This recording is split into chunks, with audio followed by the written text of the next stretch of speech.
semuanya, balik lagi bersama aku, Kelsa dari kelas 5A. Hari ini aku akan membahas tentang krisis komunikasi.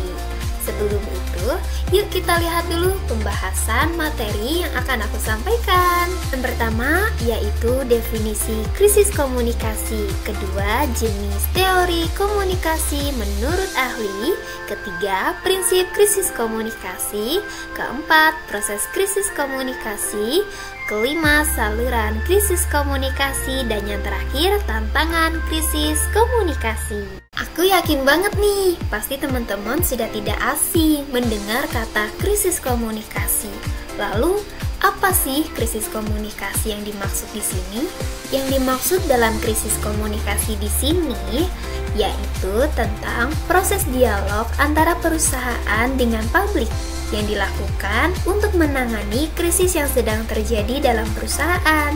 Tentunya dengan tujuan untuk memperbaiki citra sekaligus reputasi dari perusahaan. Selain daripada itu, krisis komunikasi juga dilakukan untuk meminimalisir adanya terjadinya kekhawatiran dan juga melindungi lembaga. Krisis komunikasi itu berisikan tentang kebijakan, layanan, maupun produk yang ditentang atau menimbulkan masalah di kalangan masyarakat. Menurut ahli dari Combs and Sherry mengatakan bahwa komunikasi krisis adalah sebagian dari pengumpulan, pengolahan, dan penyebaran informasi yang diperlukan untuk mengatasi situasi krisis yang terjadi. Lalu, apa saja sih jenis teori dalam krisis komunikasi itu? Yang pertama, ada Situational Crisis Communication Theory, atau yang disingkat menjadi SCCT.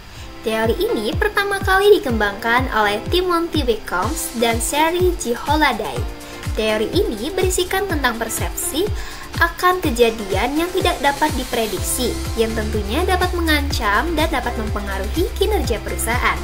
Contoh kasus di sini yaitu restoran mengalami masalah kebersihan dan tentunya restoran mengeluarkan pernyataan sekaligus permohonan maaf kepada pelanggan yang bersangkutan dengan menjelaskan langkah-langkah perbaikan yang akan diambil setelah kejadian tersebut. Teori model image repair.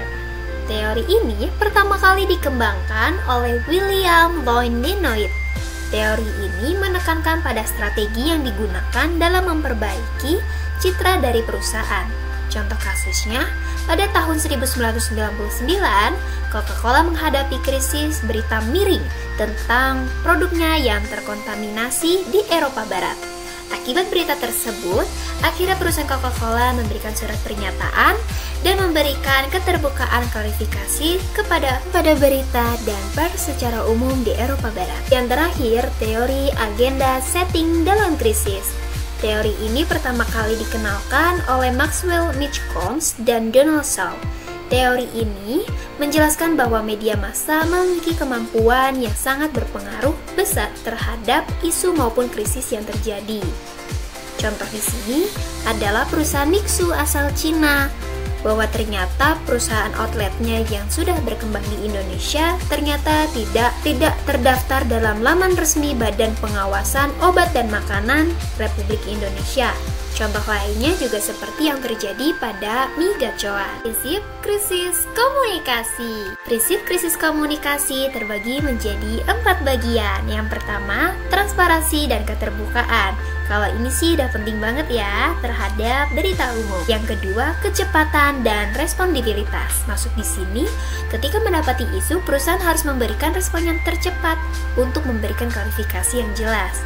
Yang ketiga, konsisten dan koordinasi.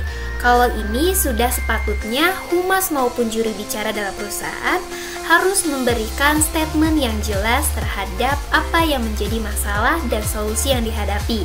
Yang terakhir, pengelolaan isu sensitif. Ketika membahas isu sensitif dalam perusahaan maupun secara publik, seorang juru bicara maupun humas harus memberikan penjelasan yang sangat detail terkait isu yang sedang menerpa dari citra perusahaan dan publik tersebut. Lalu, apa saja sih proses dari krisis komunikasi? Proses strategi dari krisis komunikasi yang bisa dilakukan yaitu terbagi menjadi 6. Yang pertama, perencanaan krisis. Kedua, monitoring dan deteksi dini. Yang ketiga, manajemen informasi. Keempat, respon yang cepat. Kelima, evaluasi dan pemulihan. Dan yang terakhir, adanya pelatihan serta pengembangan. Saluran krisis komunikasi.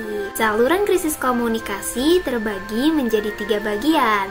Menurut Rahmat Kriantono dalam bukunya Public Relation, Issue and Crisis Management, pendekatan kritikal public relation dan etnografi kritis dan kualitatif. Beliau memukakan bahwa saluran yang dilakukan dalam krisis komunikasi yang pertama tatap muka. Contoh di sini adalah pusat informasi yang beroperasi selama 24 jam yang tentunya memungkinkan bertemu secara langsung. Kedua, saluran media massa. Saluran ini biasa sering dilakukan dalam media pers atau press release, dan billboards dan fax atau press tour. Dan yang terakhir, saluran media nirmasa, yaitu surat menyurat, internet, poster, maupun majalah. Tantangan krisis komunikasi terbagi menjadi 3 segmen. Segmen pertama dari segi teknologi, yaitu kecepatan penyebaran informasi. Yang kedua tentang pengelolaan data digital.